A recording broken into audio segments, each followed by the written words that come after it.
Next we want to talk a little bit about worms and puppies. When your puppy was first born, it might have actually been born with some worms because the mother passes them in the placenta and in the milk, but it also could pick up some worms afterwards.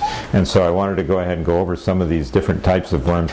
You can get roundworms. These are hookworms. These are whipworms. These are some actually flea eggs that your puppy can get. We're going to talk about that as well.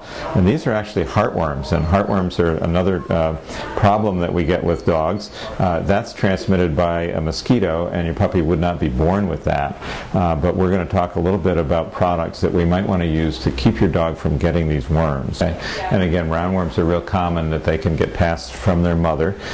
In Southern California, we don't have a real problem with roundworms after they become adults because they have to pass out of the dog and embryonate for 3 or 4 days before they go on to another dog. And it's so dry in Southern California that we don't have a big problem with those. We're seeing more and more problems with heartworm, however, and it's spreading all over the nation. And so it's one of those ones that you really want to prevent. And to prevent it, we have lots of different types of medications, but it's an oral medication you're going to have to give your puppy every month. The one that we like is called Sentinel. And Sentinel is a really great product because it takes care of fleas, intestinal parasites, and also heartworm.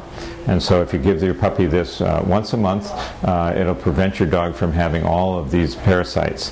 Now this particular product doesn't do anything for ticks, and so you may have to do some other thing for ticks if you're finding ticks in your neighborhood, or if you take your puppy out on a hike and you come back with ticks. Ticks are more common in the wintertime in this area because they need a little bit of moisture. And so if you're starting to pick up some ticks with your dog, you can use a topical product that we can recommend, or we have a really good tick collar that might help your dog from having these attached to him.